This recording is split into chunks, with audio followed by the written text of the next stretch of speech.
Hi, I'm here today with Zareen Sheikh Cope and Rob Cope from Our Kids Online from New Zealand. Hi, Zareen. Hi, Rob. Hi. Thanks for taking the time to talk with me today. I really appreciate it. I haven't met Zareen and Rob until now, but I saw their film that they had just made at the National Coalition on Sexual Exploitation conference that was just held, just ended yesterday. So today's August 29th, 2020. So that had just wrapped up, I think, yesterday. So I was so impressed with this film. It was such a beautiful combination of narrative and a vignette and research and interviews about what I call the unprecedented situation of our culture. And the unprecedented situation is this: never before in the history of the human race have so many people had so much access to so much explicit sexual material. The fact that this has never happened before is a factual statement and cannot be disputed. But what is not yet fully known or understood is the effect that this is going to have on our youth and children. And since part of this presentation is about the impact of porn and technology and social media on our vulnerable and underserved populations, which includes youth and children, I thought it would be a great chance to talk to Rob and Zareen about their experience making this film.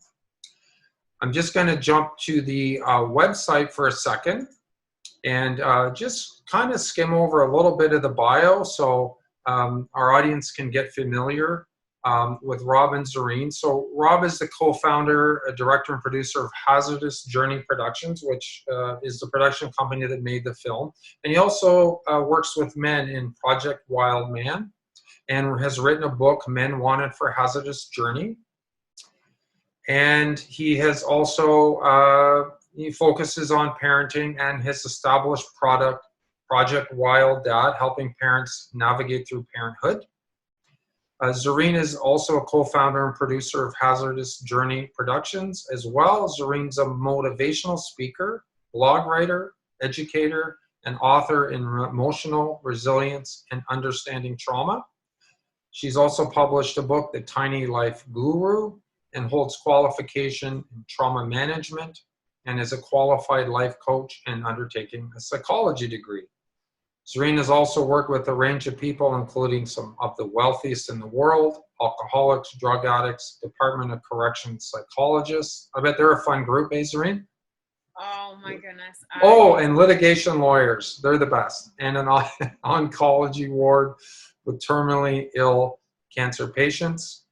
We're going to be talking about their current product, their recently completed film, Our Kids Online, Porn Predators, and How to Keep Them Safe Online.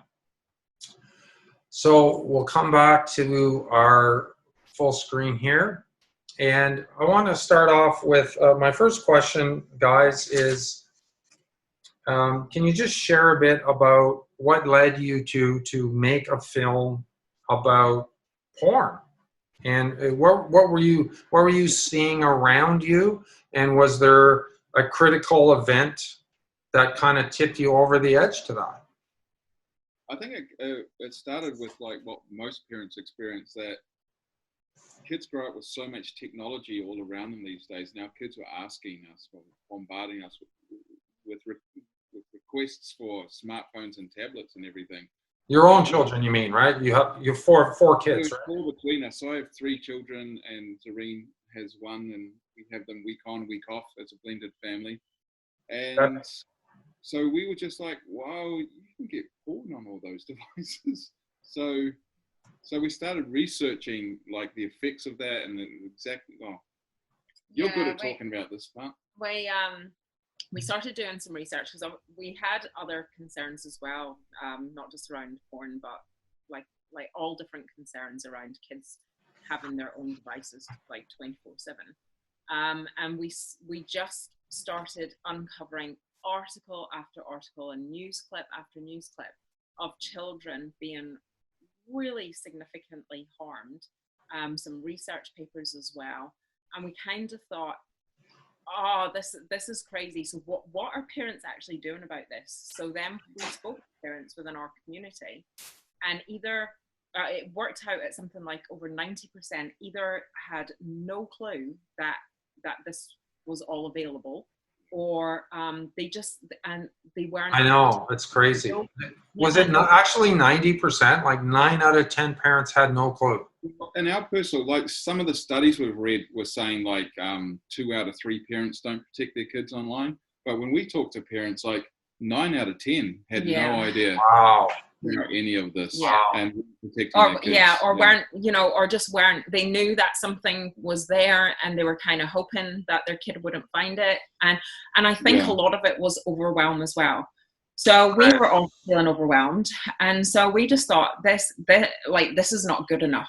This is just not good enough. Yeah. So we decided that we had, obviously Rob was doing Project Wildman, so had made some videos, so we had equipment there, and we thought, okay, let's just reach out to all these names that keep coming up, these experts in the field.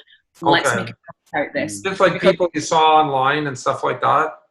Yeah, and people in news articles, like Heidi Austin, she was in the news quite a bit. Gail Dines, all kind of people that we found were kind of like experts in talking about. Gail's a big leader in the field, outspoken. Yeah. And so I just basically emailed and said, look, we're 2 parents, we're in New Zealand, we want to make a documentary, because what we wanted to do was show the reality of what is happening to our children. Yeah. All children are going to be really badly affected by this, but it's like playing Russian roulette, because you don't know which kid is going to be affected.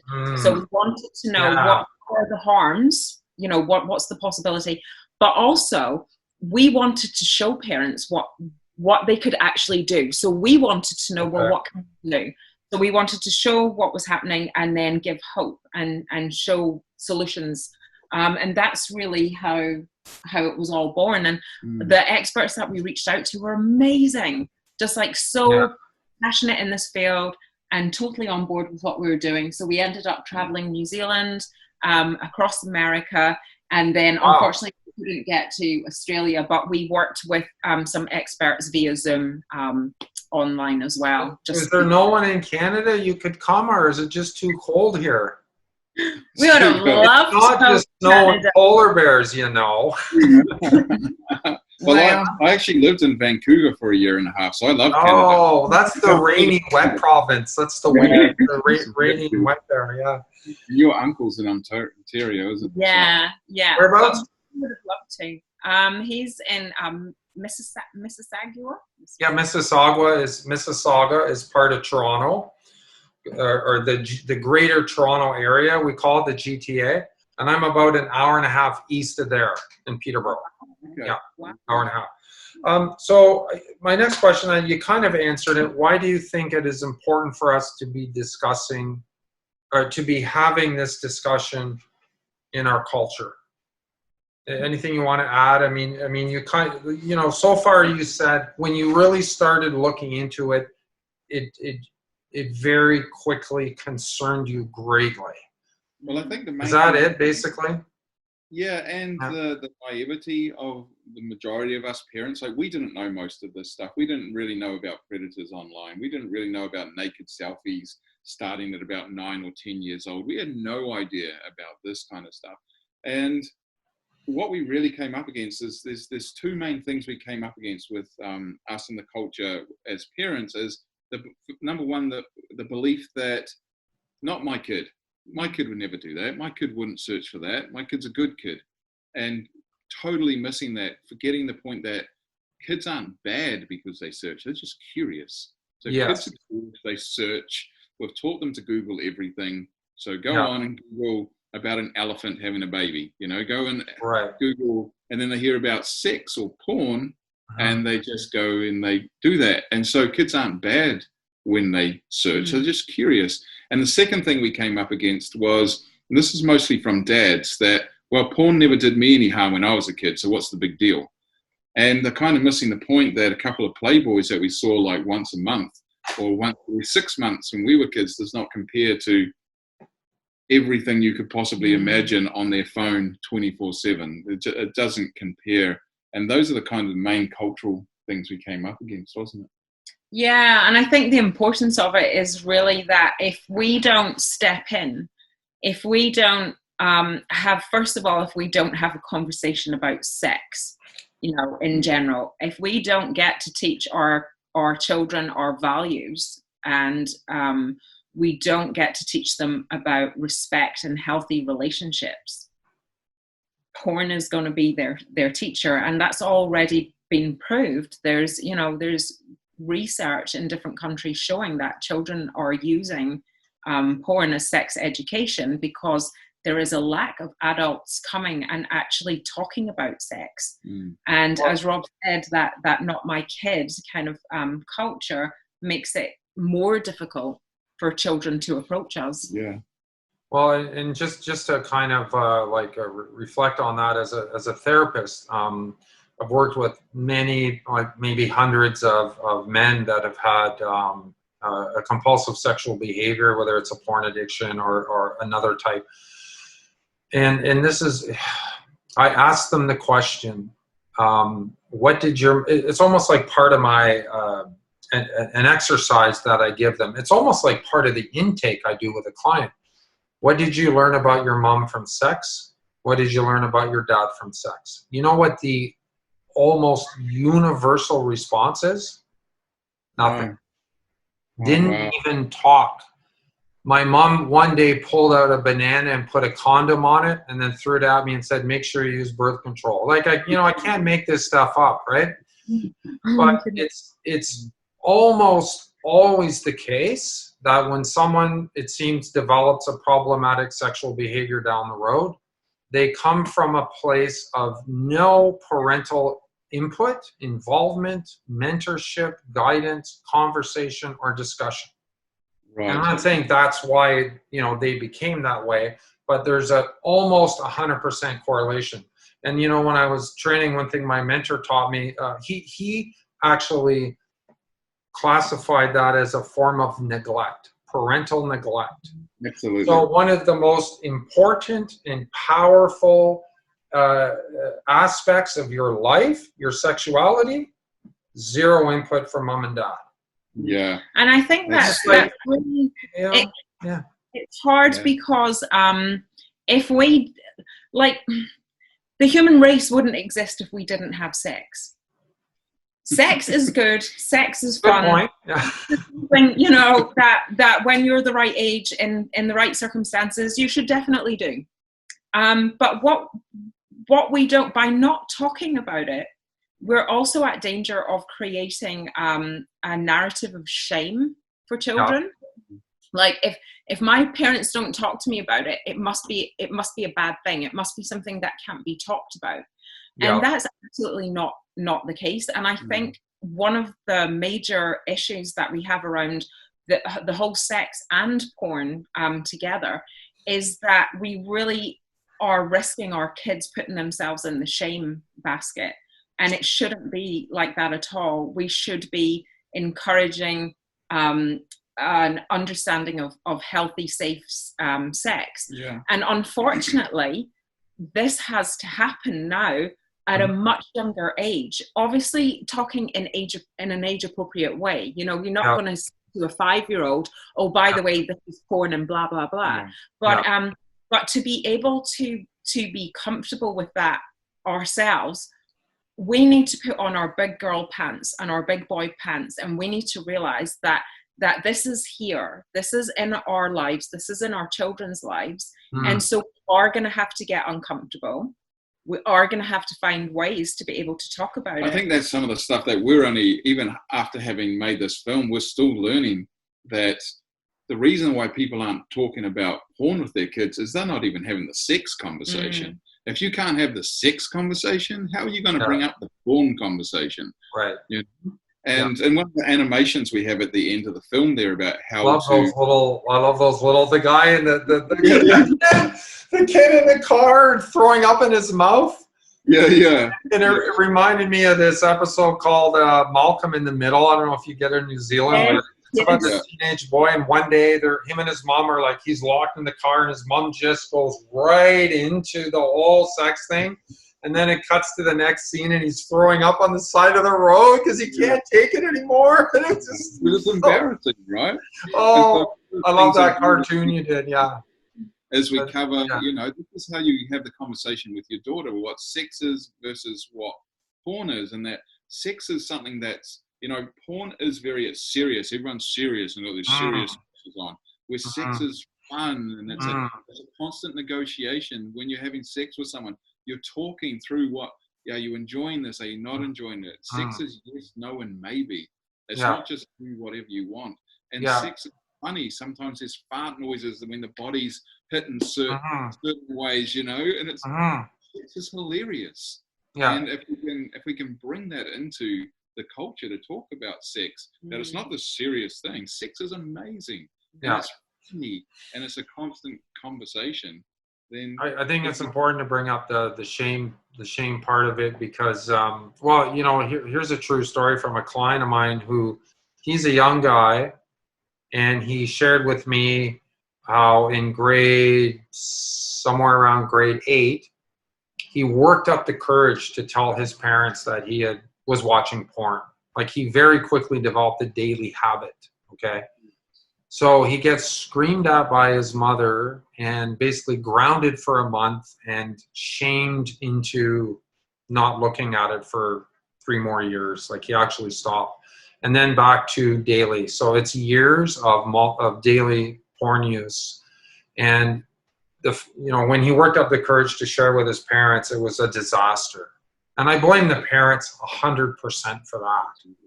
Right? Like, and I'm thinking, it's almost like a cultural, it's like a generational pattern that we have to break, or we're just going to keep raising sexually illiterate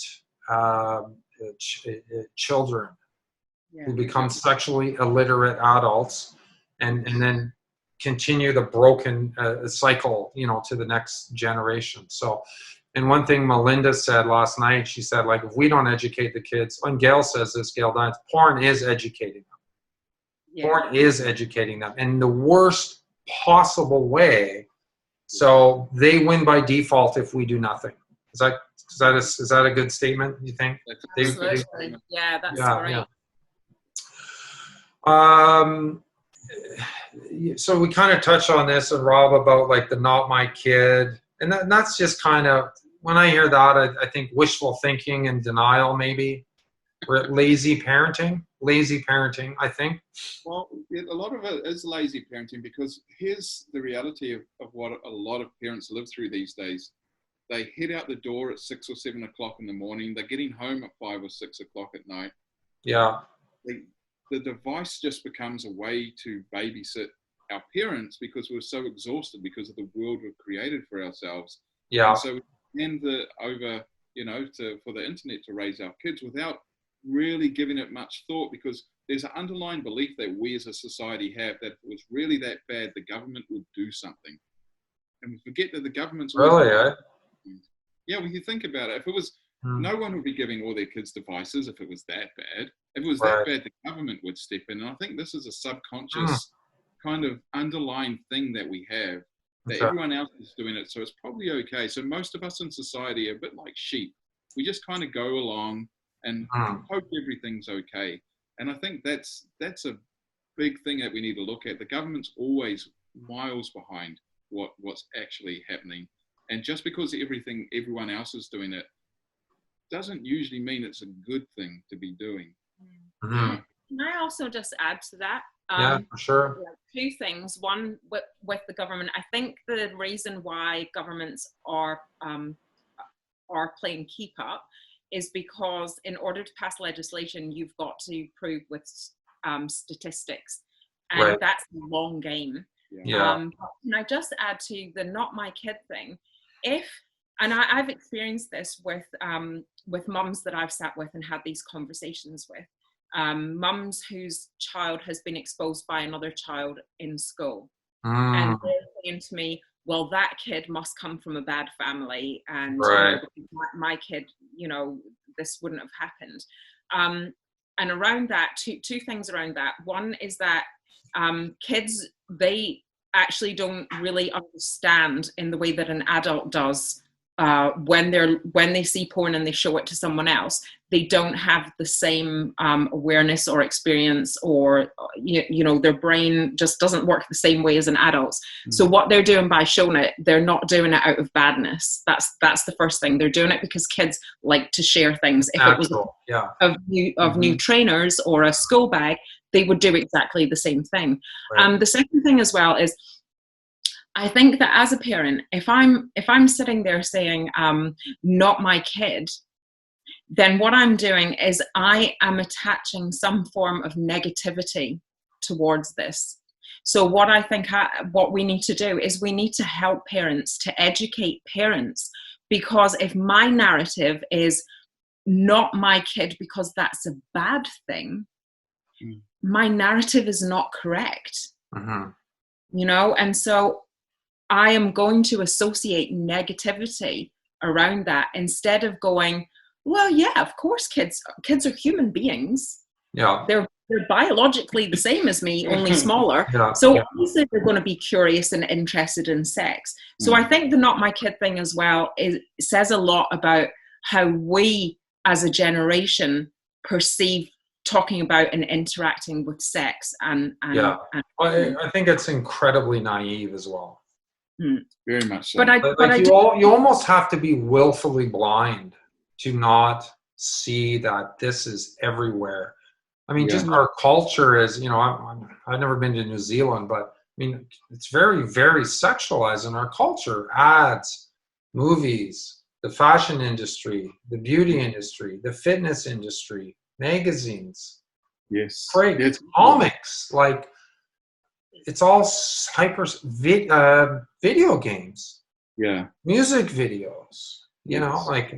We're kind of going off on another tangent, but I think it's important to put it in the context of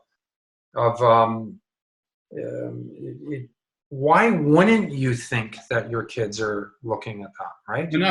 I always say, like, if I was 12 years old, even younger, and had a smartphone with all that on, I wouldn't stand a chance. Oh, no, me neither. Like, Rob, I don't even want to think about being 16. Like, if I was 16 today, it's scary. I'm honest. Knowing what I was like, I don't even want to think about it. I'd be in so much trouble. I'd be the guy that you're reading all the stories in the news about, like, sending the selfies and the, watching porn in the classroom. I totally would have watched porn in the back of the class on my phone. Oh, yeah. I don't know. I'm not even going to pretend. Yeah. I don't know how it stands a chance. If we actually put ourselves as a 12-year-old with all this technology and actually think, would I stand a chance? No. Me personally wouldn't stand a chance. No. Even as a female, I don't think I would, because I was a very curious kid. I'm sure I would have been all over that at 12 as well. Yeah. But yes, you're right. We do live in and I think it is a global thing, we do live in a hypersexualized society. I think our cultures are very similar, like New Zealand, like Western culture, let's say, right? Yes, and there's quite a normalization around that, and I hope that with things like the Me Too movement, things like the Jeffrey Epstein, I hope that will help this upcoming generation to turn that slightly. But I do think as well with parents, although there is that element, I mean, we get very frustrated at times. I mean, I've spoken to people who have really expressed to me their grave concern about what is happening, and then asked me for solutions, and I've offered some solutions, and then they've spoken to me a month later and said, oh, I still haven't got around to doing that yet.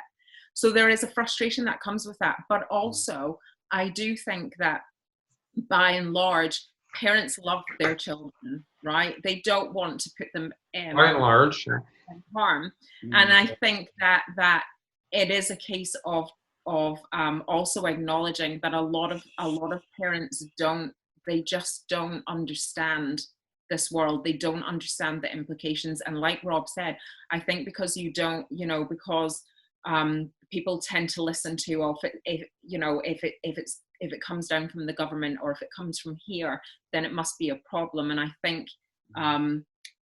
that I also try to cut parents some slack in terms of it is a huge thing. It's very confronting. I remember when Rob, at the beginning when we were researching, and Rob told me, oh, Zareen, come and look, I found this. I remember standing in the shower thinking, it can't be that bad. This must just be a certain demographic of children. This must be, only happening here. But as quick as I thought that, then I thought, oh my God, I'm like actually in denial here, because this is happening. And I think the reason that I went into denial is because of fear. Because I knew that if this is real, kids are being hurt, and we have to do something, And so, and I imagine that must be what a lot of parents feel as well. Which was the point of us making the film. It's like we have to show other parents exactly what their kids are up against, because if parents know this stuff, they will protect their kids.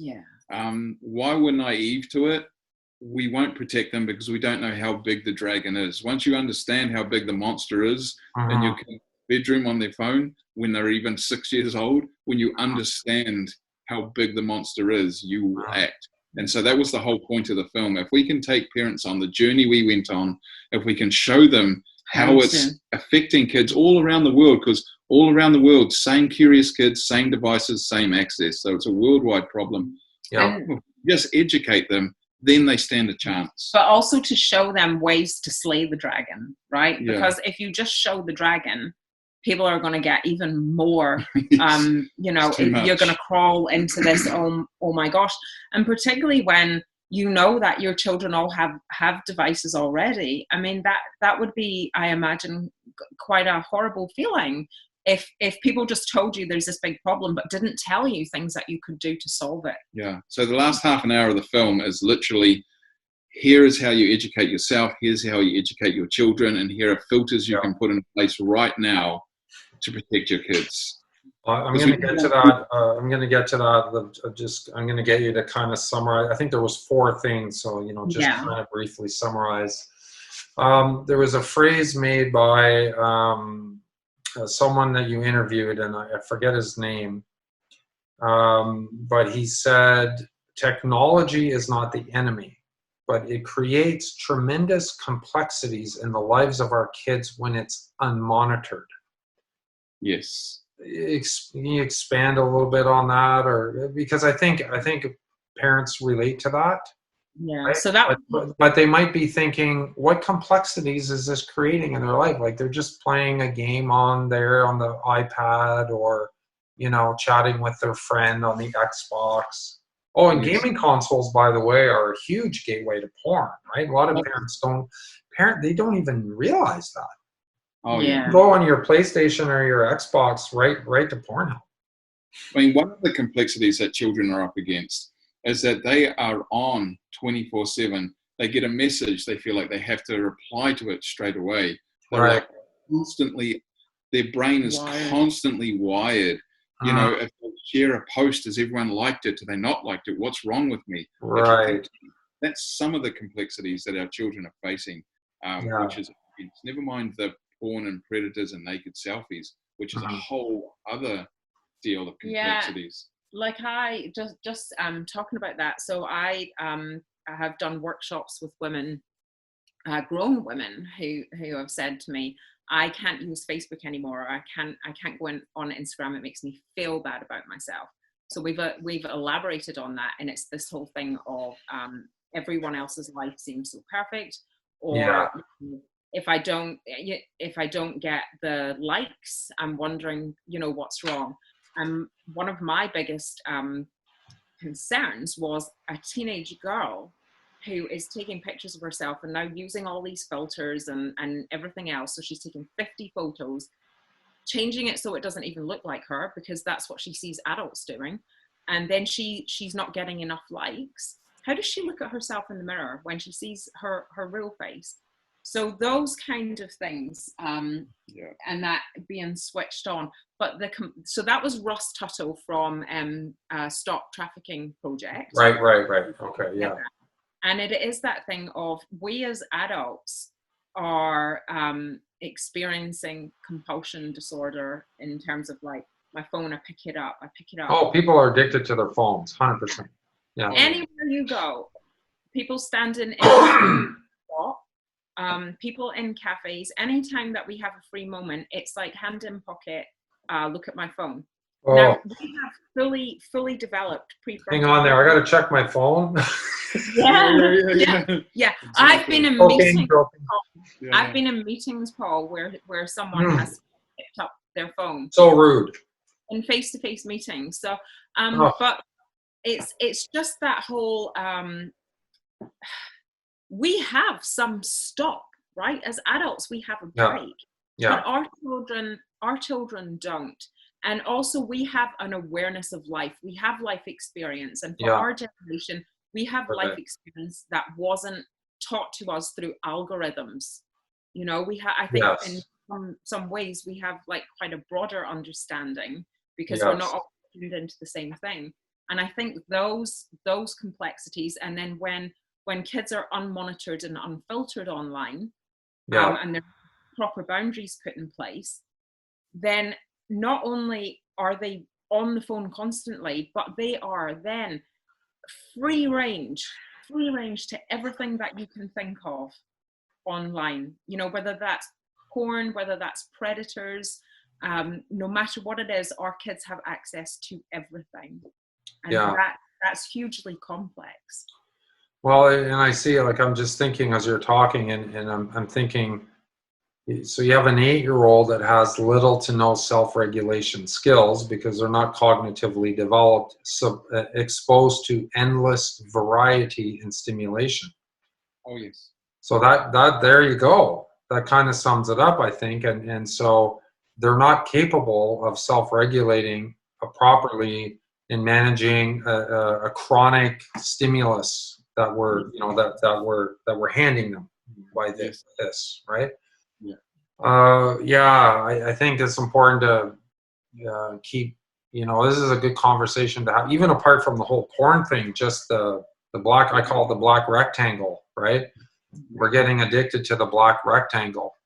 Yeah, and kids don't take the chance, and we cover that in the film. It's like, when you give a kid a device like that, and their prefrontal cortex isn't developed, they don't have the braking system. They don't know when to stop. So they have no context for anything that they're saying. So how do they process it? Then so if they see porn, and it's violent porn, which is a lot of it out there, if I was to see violent porn, I would go, there's no way a woman would enjoy that. 99% of women would not enjoy that particular activity. A kid doesn't know that. Kid has no prior reference point to put that to. He thinks that's what dad is doing to mum. Or that's what men do to women, or that's what sex is, or that's how I should behave, or that's how I treat my girlfriend. Yes, and so that's setting a sexual template for them. So when they do become sexually active, they're going to copy out what they've seen. Just like the sex that Zareen and I have is probably heavily based on saxophones and slow lovemaking that we saw 80s movies, you know, that's our template of what we enjoy. If what you are watching is violent, degrading genres of porn where the woman is constantly humiliated and does whatever the man says, then that is going to set your sexual template for that is what you expect of sex. And I think it's important to note that some people have that in their repertoire of, you know, as what they like to do. And if you're an adult and you have an understanding, and you can do that within the boundaries of respect and consent and all those things, then you know that everyone knock yourselves out. Whatever you do behind closed doors is, you know, there's no judgment from us there. But when that is the only thing that our children are being taught, that's extremely, extremely worrying, because there's no choice for them. They have no proper choice as to how they want to conduct themselves in a sexual relationship. It's like if you grow up speaking English because everyone around you is speaking English. You're going to speak English. You don't know anything different. And I Right. guess it's the sexual templating. If you're growing up just learning this one language, that's the language you're going to speak. Yeah. And it's not a very healthy. It's not a healthy. Yeah. Bring back the saxophone. Oh, the good old saxophone.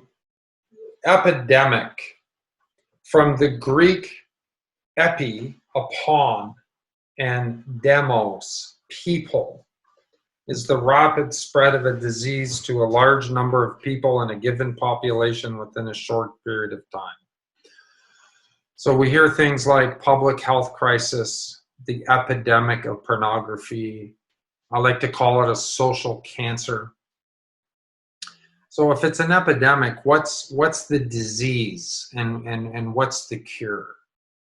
So I'll before you answer, I'll just throw mine off the cuff. The disease is some kind of distorted, perverted, violent, just like it's a distortion of sex that's not based on love, trust, and respect, let's say. So that might be an aspect of it.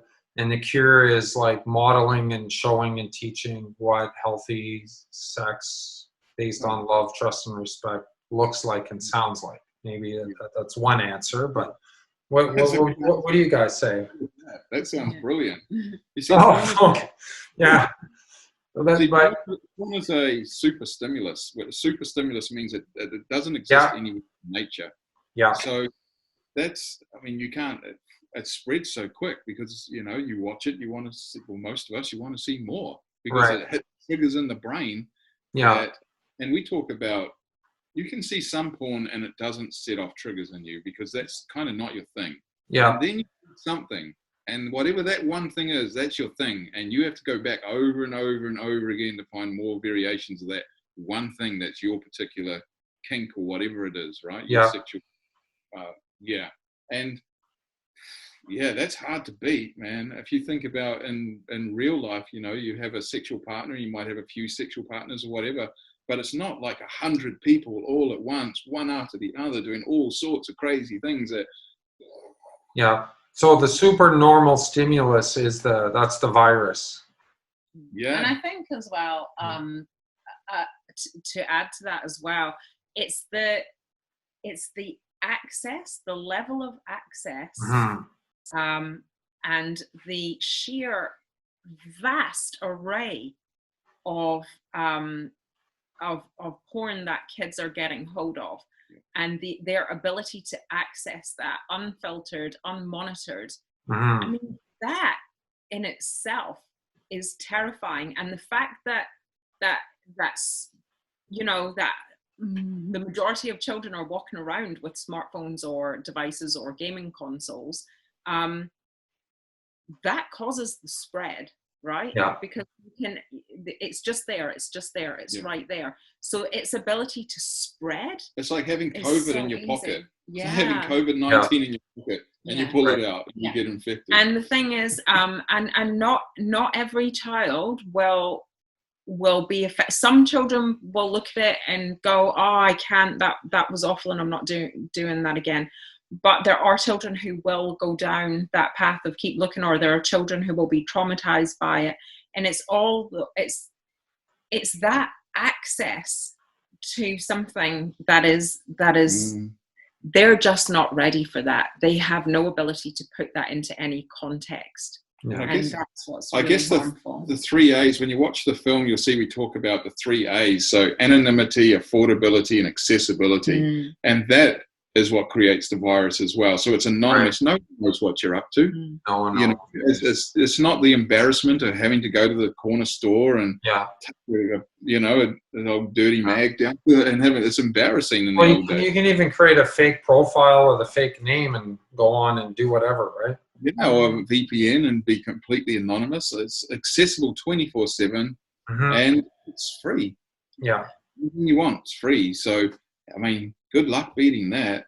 It's a powerful mix. How, and it's just like a side note, I remember a part in the film about the dad and I had to do a double take. I thought he said he was jealous of his son's access to porn because all he had was Playboy. Is that what he actually said? Very much. And I think that is Yeah. actually true. I think that is a I felt sad when I heard that.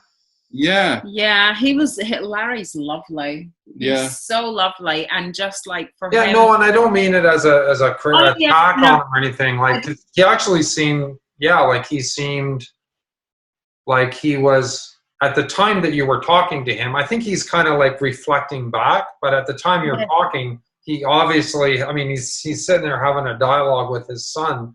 For those that haven't seen the movie, the father, who looks like about 60, is having a dialogue with his son, who's, a grown son, maybe late 20s, who has a porn addiction, and the dad saying, I was kind of jealous, like all I had was Playboy.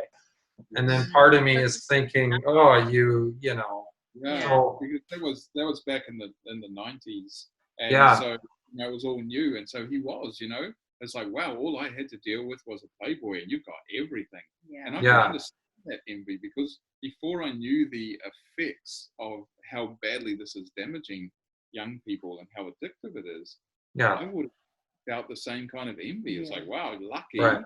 I just had, a couple of boobs to look at. yeah. So I Well, understand that.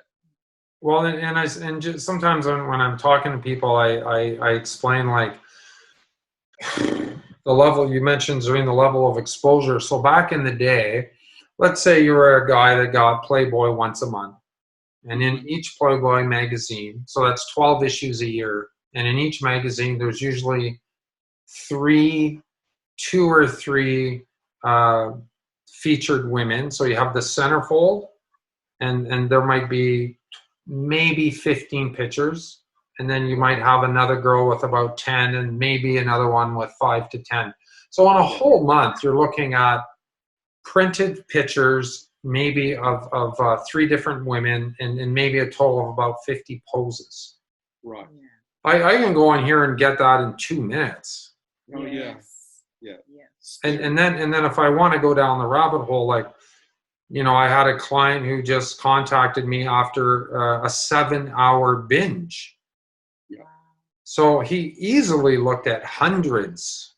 Wow. He looked at more women in a 7-hour binge than that other guy in an entire year. Yeah. Or lifetime. Right? Yeah. And this goes back to the I watched porn in the 80s. I was fine. Like, I looked at Playboy, I'm fine. This father talking to his son, like, he's probably trying to figure out, like, what do you mean you're addicted, and tolerance and escalation, and what are you talking about, Yes. And until you, spend 5 minutes on a porn site, and then you understand, right? Yeah. So I guess we're kind of going over the whole how it's changed so much thing. So anyway, I don't want to beat that to death too much. I think people get the point, right? Well, no, the truth is that most mums, I think most dads know how much porn is out there. I think a lot of us dads don't know how extreme it gets, because when I was using porn, I was just stuck to my little niche of the stuff I enjoyed, which is pretty much old school stuff. Yeah. Whenever I saw other stuff, I was like, I don't want to go there. That's not my thing. And so I think we don't know how bad it really is, and what our kids. We talk about in the film something from Philip Zimbardo's TED Talk, where he talks about arousal addiction is you need more but different. So normal addiction, like drug addiction, I need more of the same. I'm a heroin addict, I want more heroin, just more heroin. Arousal addiction is I need more but different. So this used to get me off. Now it no longer gets me off. I need something a little bit more edgy to get me over the top. And that's how, kids end up in some really dark places, because the thing that started to be okay was enough to satisfy their need is no longer. And so they get more and more hardcore until they're looking at stuff that is the most horrendous stuff you could ever imagine. And in other kids, the most horrendous stuff the very first time that they get on a porn site, because it's sitting right next to the vanilla stuff. Yeah. And so I don't even know where I was going with that, but I think most parents have no idea the world of porn that exists. Yeah, and I mean, in counseling language or clinical language, we refer what you just said to as tolerance and escalation. Right. So your brain, literally, the dopamine receptors of your brain uptake less dopamine over time because they become less efficient at it. So that's the tolerance. So now you need the harder, longer binges. That's the escalation. So now you get the same rush, couple months go by, desensitized again. And then, so that exactly what you described, and that's one of the criteria when you're assessing someone if they have an addiction, because if you're one of these guys that, and I don't know, maybe they're out there, they look at porn once a month, or when their wife's out of town twice a year, they jerk off to porn, and there's no tolerance and escalation. It's not a compulsion or whatever. But everyone that I talk to as a client, it's tolerance and escalation every time, 100%.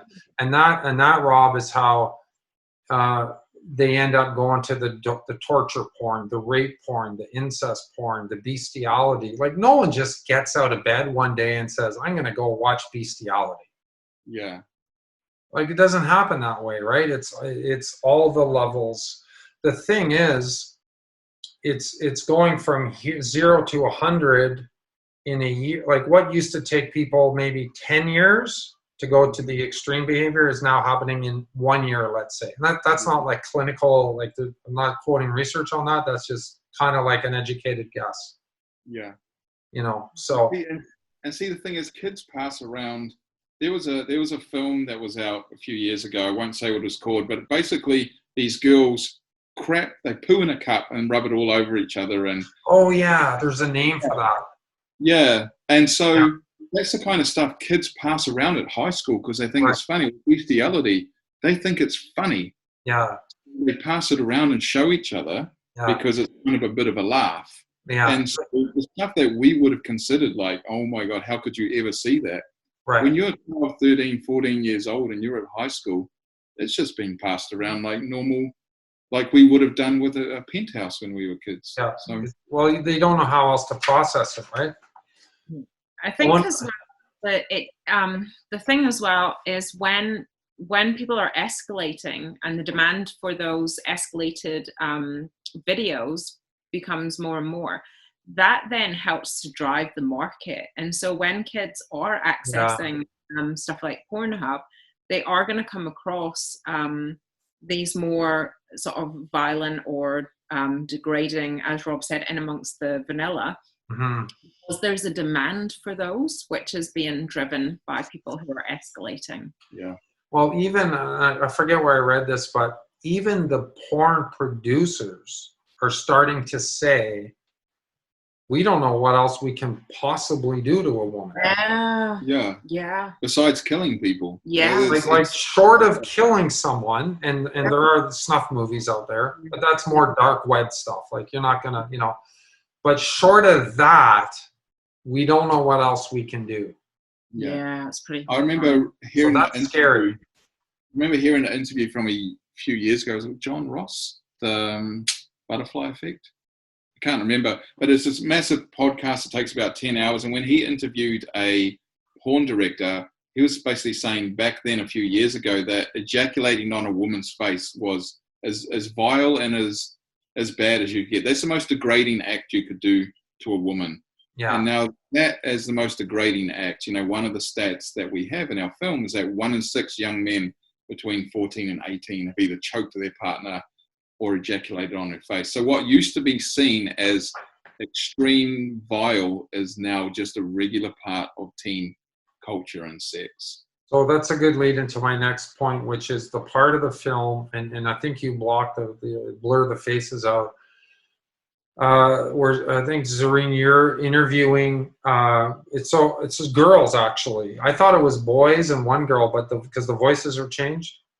So you're talking about one of the most, like you said, Rob, one of the most common scenes in porn now is choking during sex and then ejaculating on the woman's face.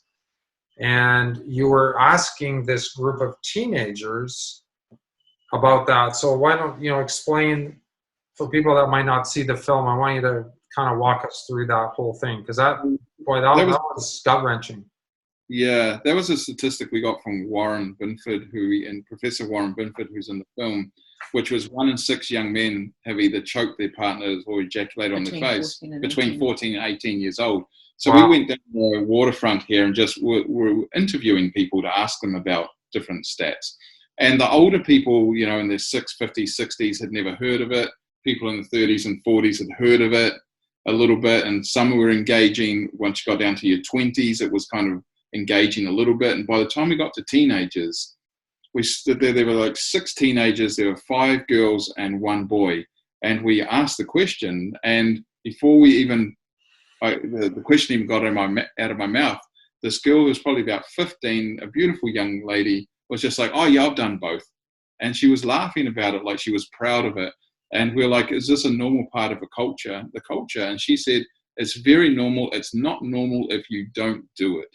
And you could just see through the generations interviewing people that who have been growing up with this, it has set the sexual template. Have you got anything to?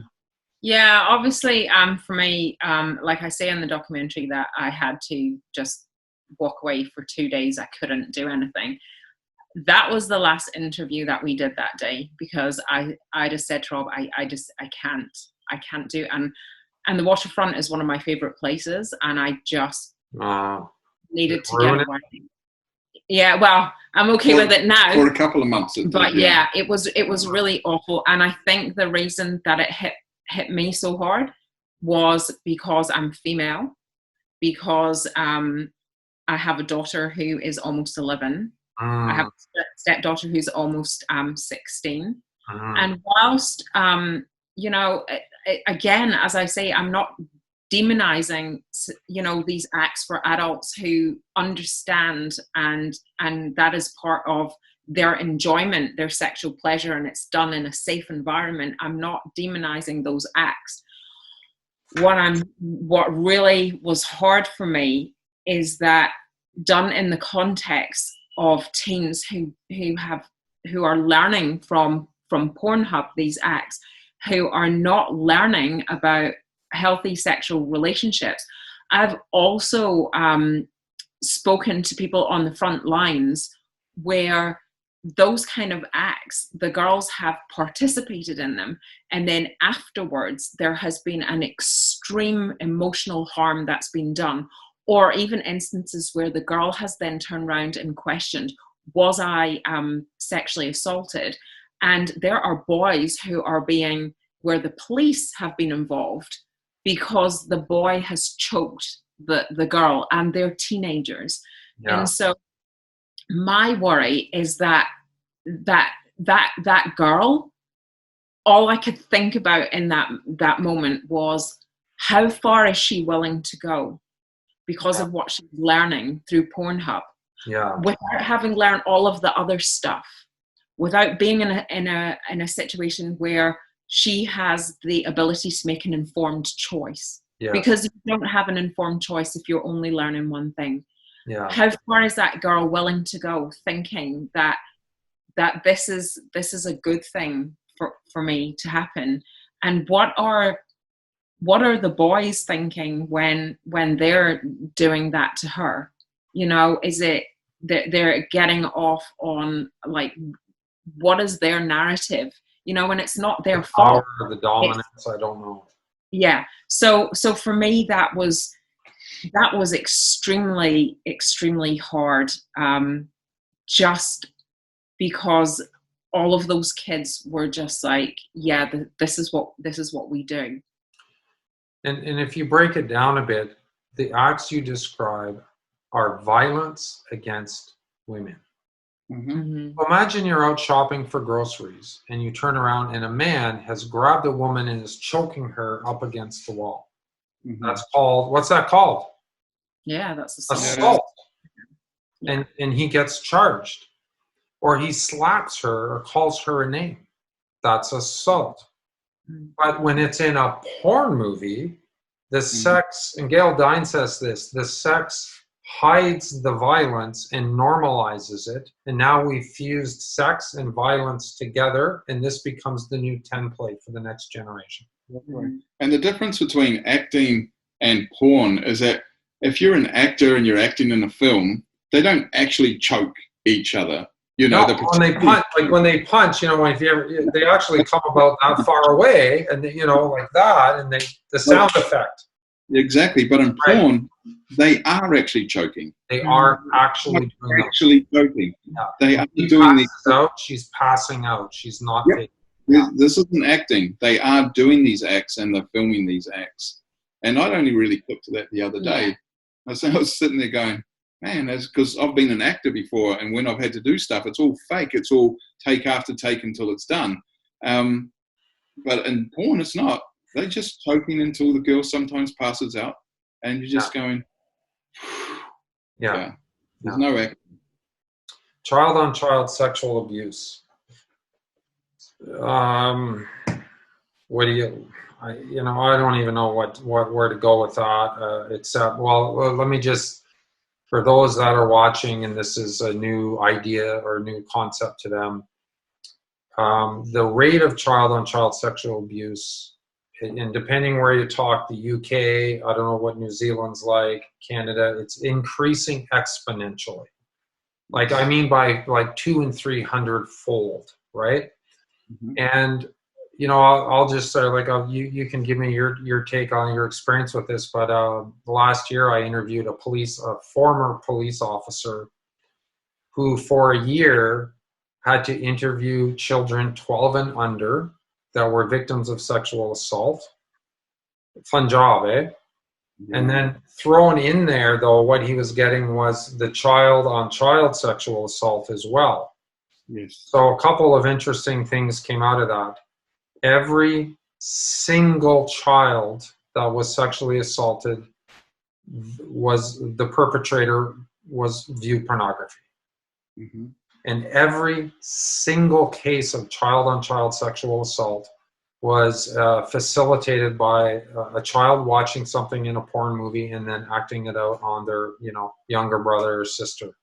Like, I think a 12-year-old took a toilet plunger and shoved the handle up the rectum of his 5-year-old brother. Sorry to be so, graphic, but I think people need to know this stuff, right? Yeah.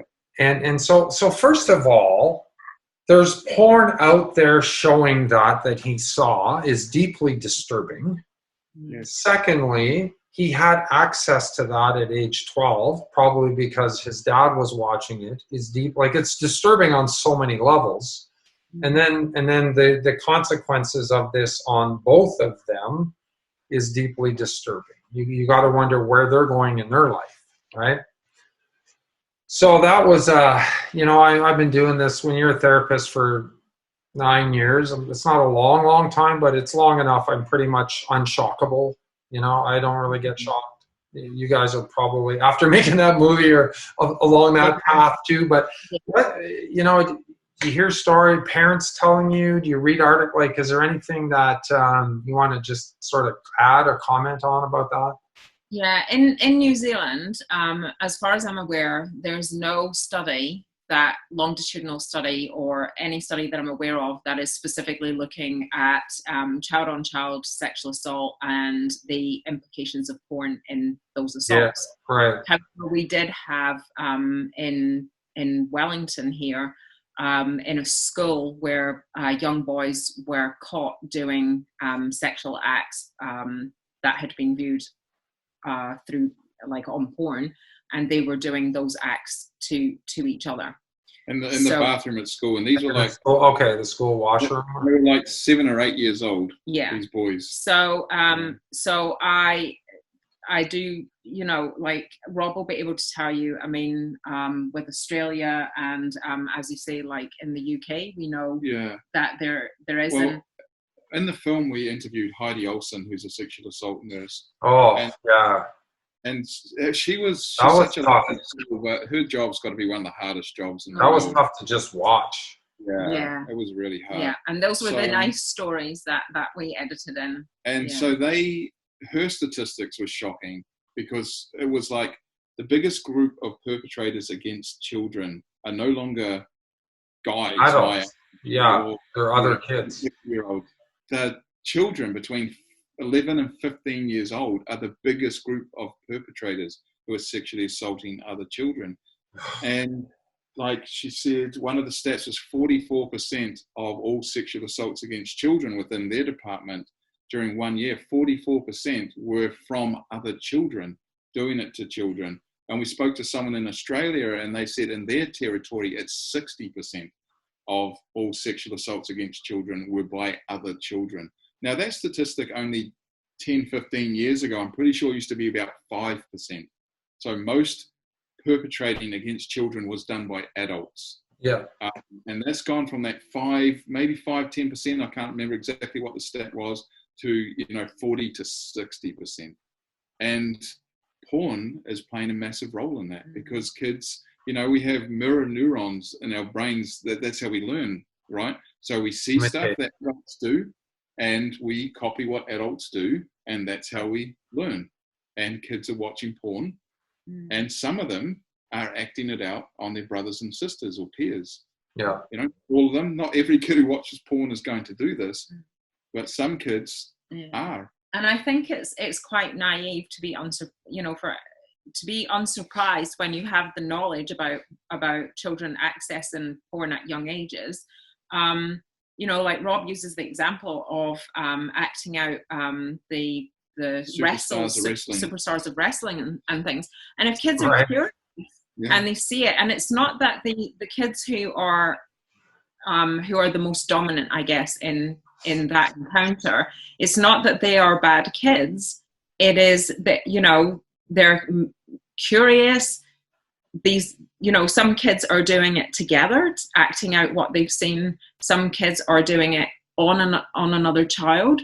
And they're all victims. Everyone who's involved is a victim. And I think, you can't really ignore when you've got someone like Heidi who works on the front line there, and they have a procedure in place to look at is porn a factor in this?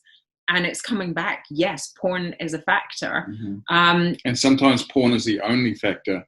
These kids who are perpetrating haven't been perpetrated upon themselves. They literally watching porn and acted it out.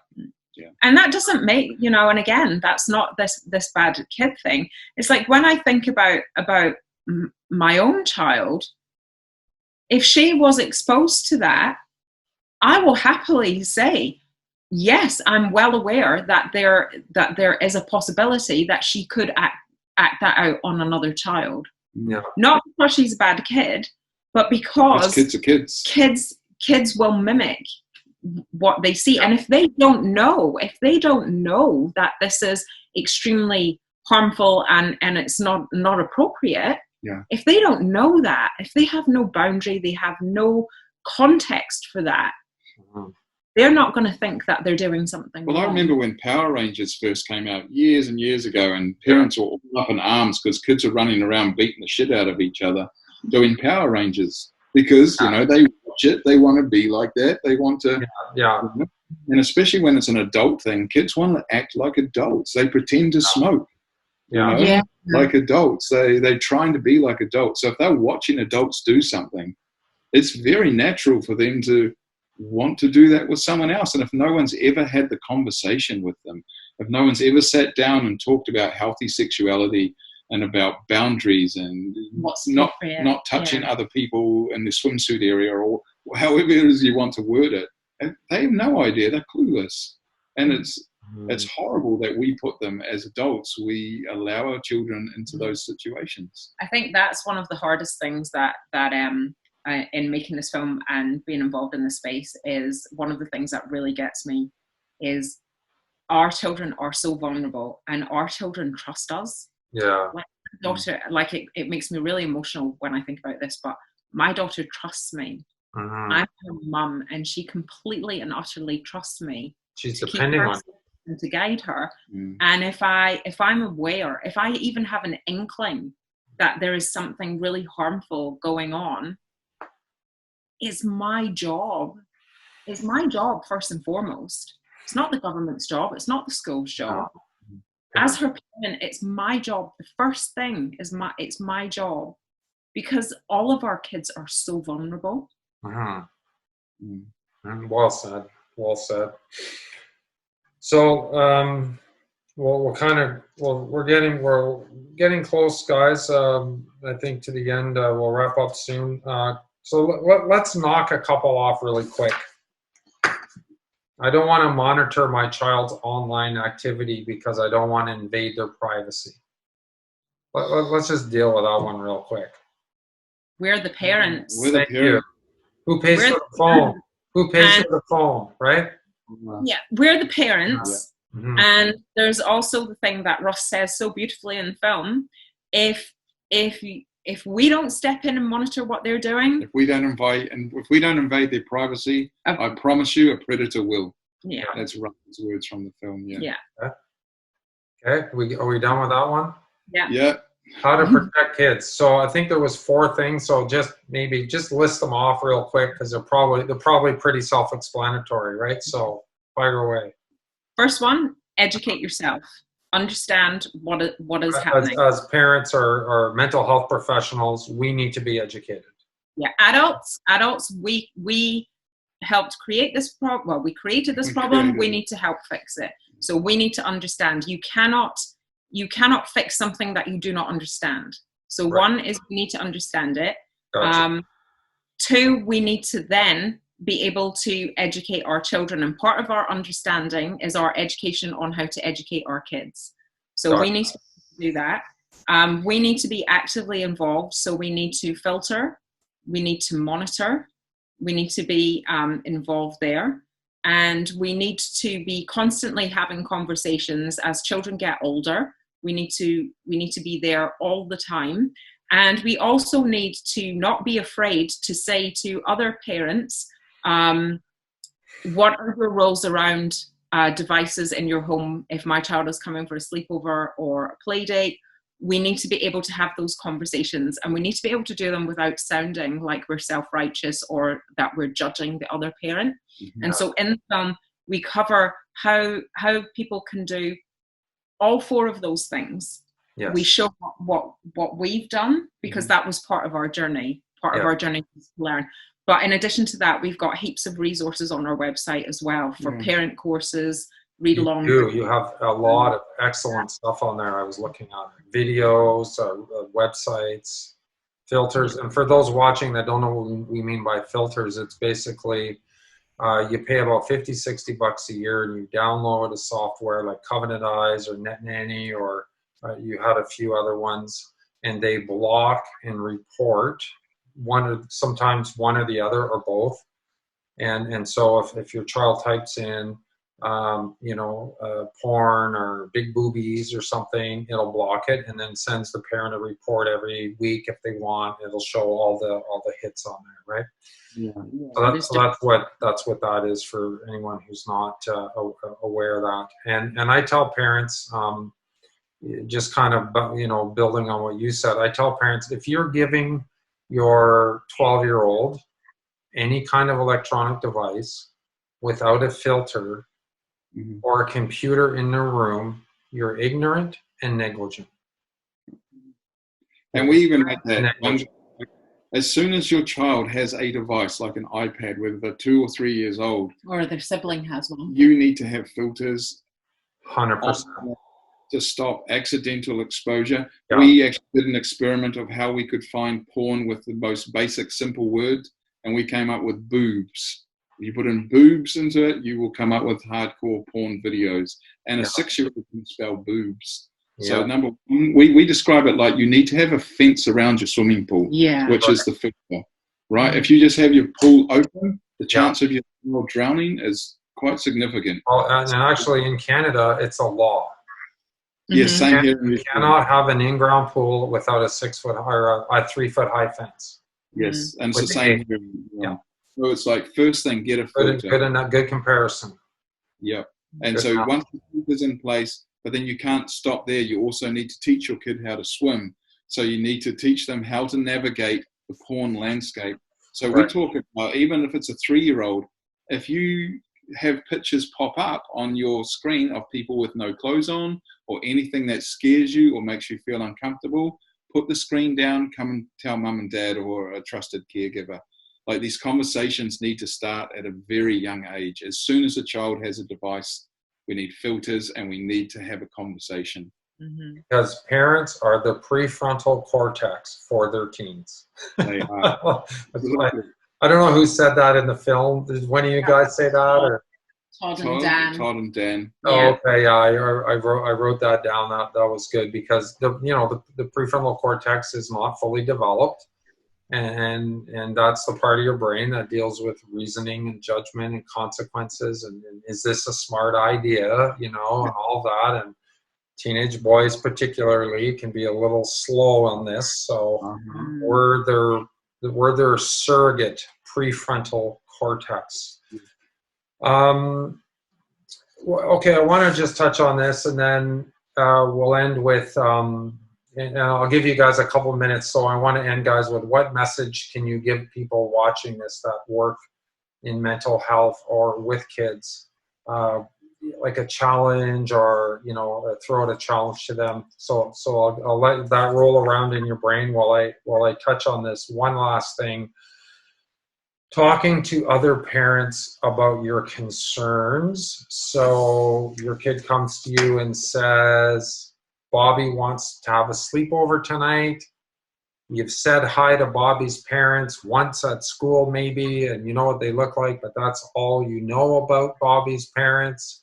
And for all you know, Bobby's parents could have satellite TV with porn channels, and as soon as the lights go out, they're rushing over and firing up the porn.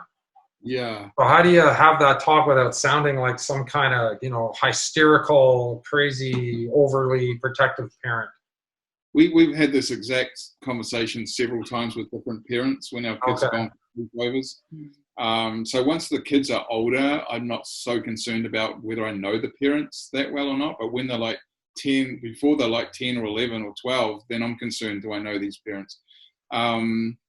But then I've sent texts to parents saying, hey, my son's coming over for a sleepover. He's 12. This is at an age where boys are super curious about porn, and the testosterone levels are going, and they go a bit silly. Boys can be a bit silly. So just wondering what devices your kids have at your home and whether you have filters in place.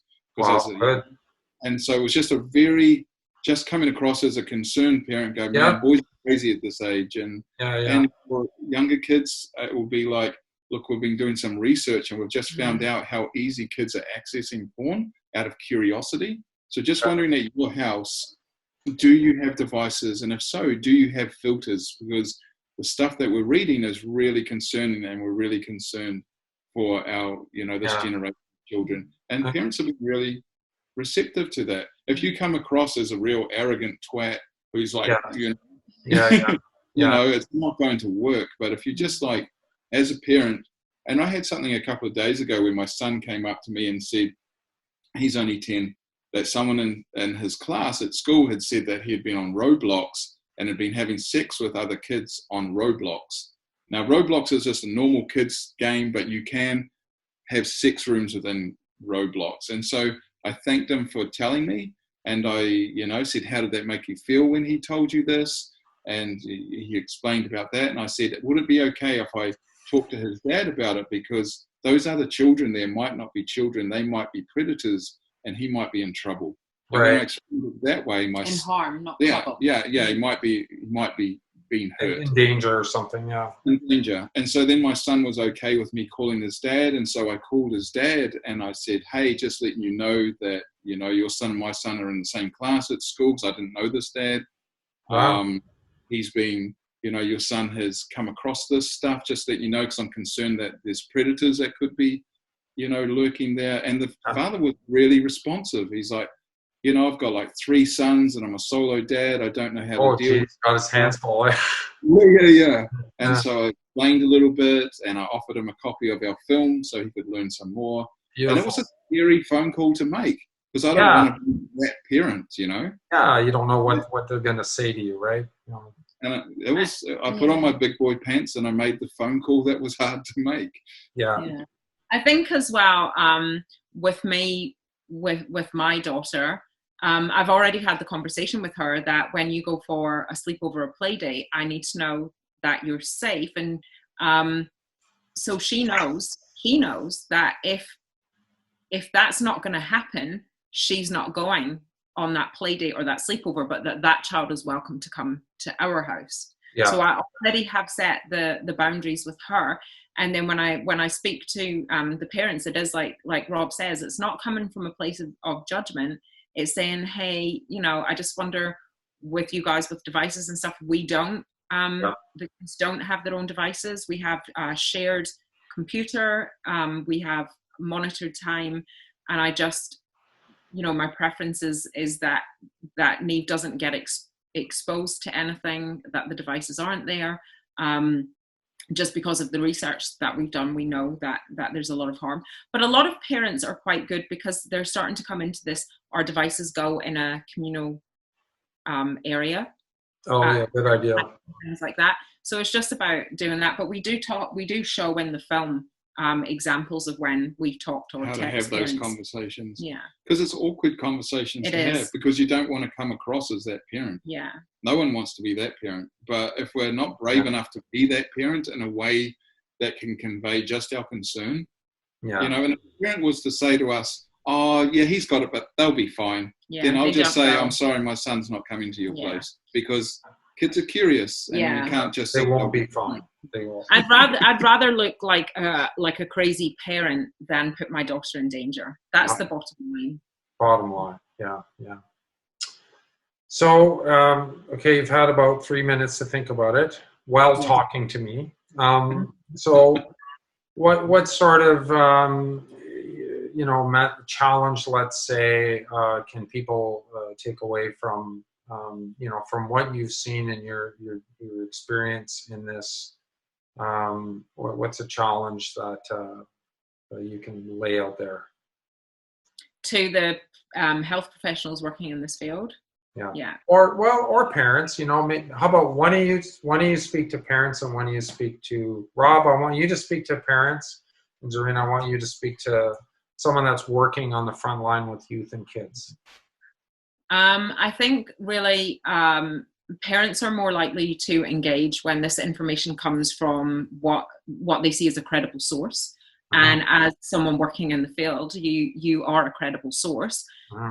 So what I would say is please engage with this, watch the film and find other resources as well, so that you can equip yourself to be able to engage with parents or with, if you're working with children, because it's really vital that this message gets out there and that kids start being protected. And in your position, you're in a really, really great position to be able to be that voice of authority and have a lot of just bring that authority to the parents.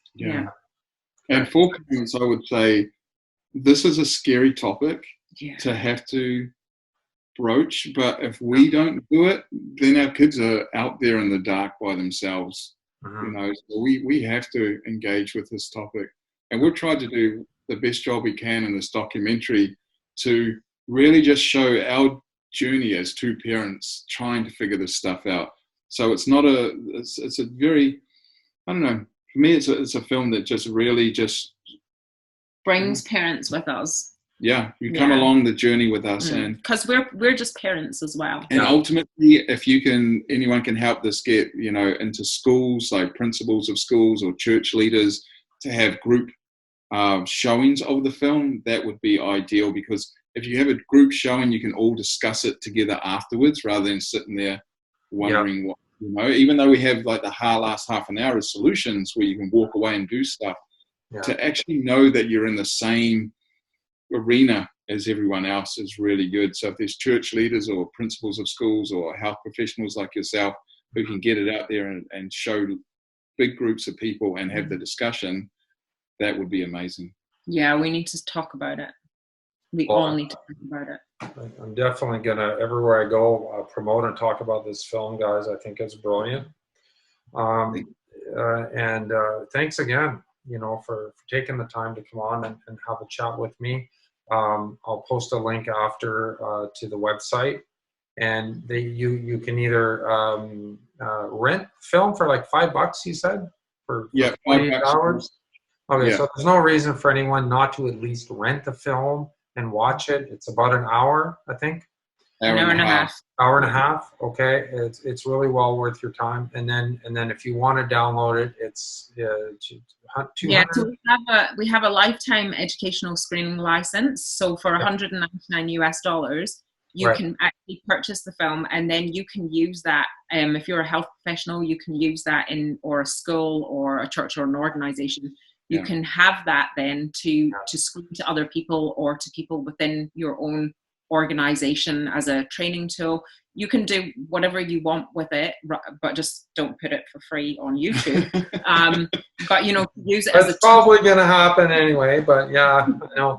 Okay, so anyone watching this that works in a school, the school will pay for it. You work in an agency, the agency's going to pay for it. Go to your manager, go to your supervisor, or if you are the supervisor or manager, go rent this film and show it to your staff, and they will learn more about this issue in an hour and a half, probably than all the other training they've had put together, if they've even had any, and many haven't, right? And that would be great. I'd love to see this in every agency, in every school in the country. That would be amazing.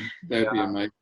And one of the reasons we haven't put it just up on YouTube is that we want people to watch the whole film, because you need to watch the whole film to really know the problem and how to fix it.